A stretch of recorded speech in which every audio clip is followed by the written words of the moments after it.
Yeah, Manchester City's first win at Anfield since February 2021. Of course, that wasn't in front of any fans. The last time they won the game in front of fans was in 2003. Their first league double over Liverpool since 1937, and it snaps Liverpool's 47-match winning streak. Also, Erling Haaland getting that winning goal. He's now scored 23 out of the 24 Premier League stadiums. You know the one place he hasn't scored is? Turf Moor. No, Stadium of Light. Has he played at Stadium of Light?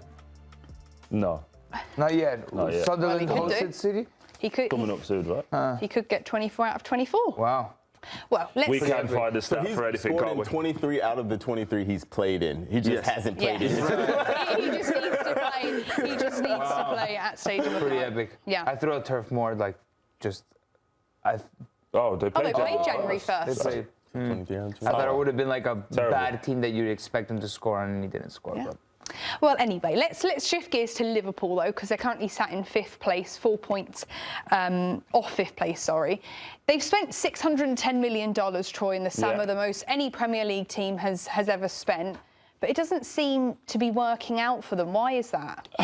Again, I don't like the money side of it because they never spent anything last year. So if you balance it out, it's $300 million over 2 seasons, which is relatively average, I would say. There's so many angles to go at this. For me, I think the production of Mohamed Salah has gone completely down, and he seems to have fallen off a cliff in terms of performances, especially when you look at the goals, assists that you would normally see from his past 4 or 5 years. Again, it would be unfair to say he should still be at that level, but you've got to give us at least half of that production, and he hasn't done that at this moment in time. I think when you add so many top players who in their teams are stars, so Wirtz is a star, Ekitike is a star, Isak was a star, even Frimpong was one of the main players with Wirtz. You put all those guys into a team that's already got an established leadership group with Salah, Van Dijk. It takes a while for people to figure out who's who. Obviously, they've got the injuries, but I think they're a better squad than they was last year. But I don't think the harmony between the squad is as simple as it should be. I think Troy let out that big, deep side before he answered because it's a really hard question to answer because it's not just one issue for this Liverpool side. They brought in a bunch of signings. Yeah. We cannot ignore the massive tragedy of Diogo Jota passing before the season. That hugely affects every human that was in the squad. We bring in a bunch of new faces as well. It's a new group coming into a very tight, older group. These guys are coming in to take their jobs. There's also the drop-off from being a champion. Everyone in that team is human. You know you've been a player. When you win something, unless you were just next level, something sometimes switches off. This Liverpool team were the champions last year. They haven't had the same hunger, the same fight, the same... The Liverpool teams of old just chased you all over the place. The Klopp teams, they would press you as soon as you lost the ball. Even with Arne Slot last year, we saw more of a hunger, more of a fight, I think. This year, it doesn't quite seem they have the same desire overall. And that comes with a drop-off. They've been the champions. I don't think every single player in this team, this Liverpool team, has come back into the season like, I'm going to be champion. I'm going to be champion. they had a drop-off on their club at times also. Let me ask you a question. Arsenal win the league this year, and then they do a performance like Liverpool have done this following year. Would you accept that? I would accept Arsenal winning the league anytime. The following year, would you accept winning it once and then having a drop-off? I don't think that's acceptable. I think that's why big teams have turnover. That's why they keep challenging their big players. Virgil van Dijk doesn't feel challenged. No one's coming in to take his spot. I don't feel like Mo Salah feels challenged right now. The only challenge is he going to leave, really? Trent Alexander-Arnold leaving, I think, was a big loss for this Liverpool side. Not defensively, but in terms of ball progression, the final passes he can play, the overall offensive production he brought. Andy Robertson not being in this team and not being the same Andrew Robertson has affected this team. Milos Kerkez is not the same player as a prime Andy Robertson. So you're replacing some players with players that aren't quite there. They might get there, but they're not there yet. And there's just a massive situation all hanging over their heads with Jota, I think. There's so many pieces. You know what's the unacceptable part? Because I think you can win the fact that this guy walked into this dressing room and put together a championship-winning side on a slot, right? is remarkable. No notes. Like he ran away with the league last season. They were partying in Dubai before the Premier League season was over. That's how much it was in the bag. Then it's the investment portion of it to not potentially make Champions League. I think it's an indictment from the sporting direction first and foremost, right? Like it comes to show you that money doesn't buy you success by any means of the imagination. So the massive turnover from one season to the next, I think, is going to be a big learning point, not only for Liverpool, but I think for a lot of clubs in the Premier League saying, if a lot of our core leaves and we break the bank 2 or 3 times in the same window, it might not be the best advice. But then you do that, I'm sorry, like, you can talk about the drop-off would have been normal, that happens, but you got to make Champions League. Yeah. You can't not make Champions League, and I think that's what Liverpool fans are dealing with right now, because there's no real excuses. You have, if you're Liverpool, you still have to make Champions League. Yes. Yeah, Liverpool have got Sunderland in their next game, who are only 3 points behind them. Sorry, what other explanation can we have? Because it was exactly a representation of what we saw. They were played off the park in that second half against Liverpool. Crazy enough that Liverpool actually ended up losing the game. But perhaps, is it a fitness thing? Is it a mentality thing? What aren't they bringing to the table that perhaps you do see in the first half where there's more tenacious? I think a little bit of a boxing analogy here. When Mike Tyson lost to Buster Douglas, before that he never thought anyone could beat him. He was going in, he was steamrolling people. And then he lost. And then there was a little bit of fragility for the next couple of fights. So, oh, actually, I might not be able to do this. You look at Man City's last 5-6 years, they've been so good that last year it's like, wow, what's happened here? We are human. People can beat us. And this season, people are coming back, like Tottenham Hotspur, 2-0 down, they come back and make it 2-2. I think now there's that mental edge to other teams, not Man City, other teams going, we can get at this team. We feel that we can get back into this team as long as we stay in the game. So for me, it's an opportunity for other teams, but it's also, they're not being as clinical. Haaland, weirdly, even though he's got 27 goals this season, has gone on a little goal drought as well. He's giving you that sense of he's human. So, yeah, a couple of combined things. But with all that being said, Nico, they're 6 points back and in a wonderful position. If you actually know, and my friend is about to join me, and my Arsenal fan, in 2022, 2023, at this point, they were 6 points behind Arsenal.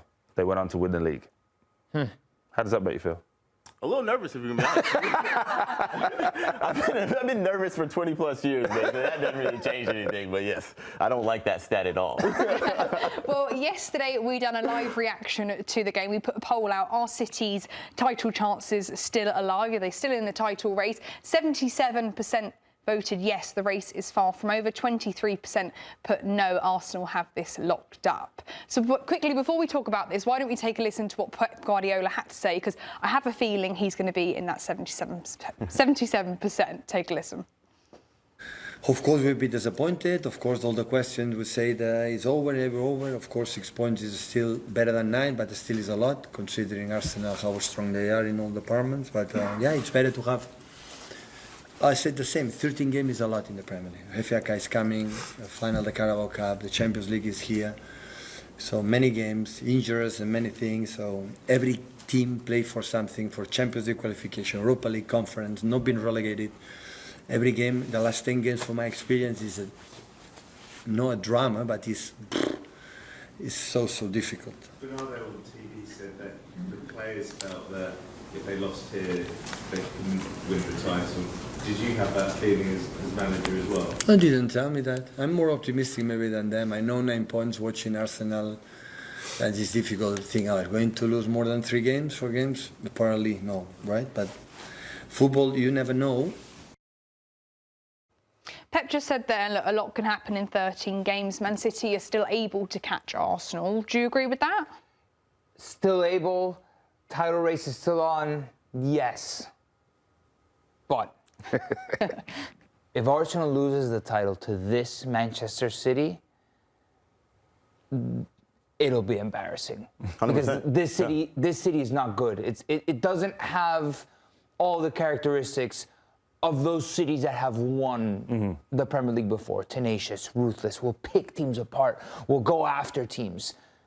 There is a fragility, and they often show it. So I have more faith in Arsenal to get it done. Yet, but statistically, this title race is still on. But this Arsenal that is so sharp, so good, shouldn't be losing the title to this city, unfortunately. And everybody else, how many? I mean, that's been the topic of a conversation. Everybody else is so far below standard. I can't believe they're on there, but that's another conversation for another day. Aaron, do you agree with what Pep said?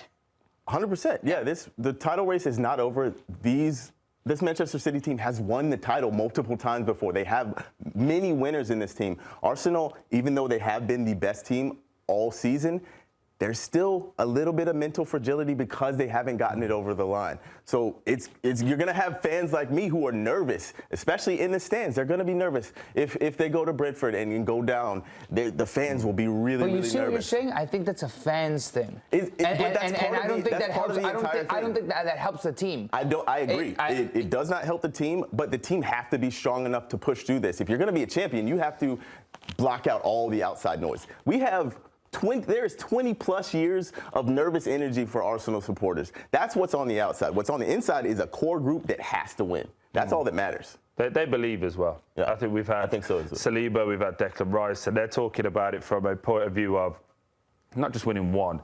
They believe they're in a position to win multiple competitions this year, and as they should. They've been fantastic. I think the interesting part about you just alluded to the game against Brentford in the week. They could go to that game against Brentford, who are flying, who are on a tight pitch, put you under a lot of pressure that you guys don't like. A lot of set pieces as well, which is normally your strong suit. But they could go to that game only 3 points ahead. Now we're going to start to see what's the mentality like, because after that you've got a Wolves game, and then I think you've got the North London derby. Yes. Now, normally you'd say Arsenal win because Spurs are nowhere near it. But in that game, in that moment, something weird and wonderful could happen. So I think the win yesterday was a massive mental tick for Man City to say, even though we're not playing great, and all the fragilities that they've got, we're still only 6 points behind. Yeah. We've still got the best goal scorer. We've arguably got the best goalkeeper. We've got players coming back. The feeling around it is completely different, I would say, to being...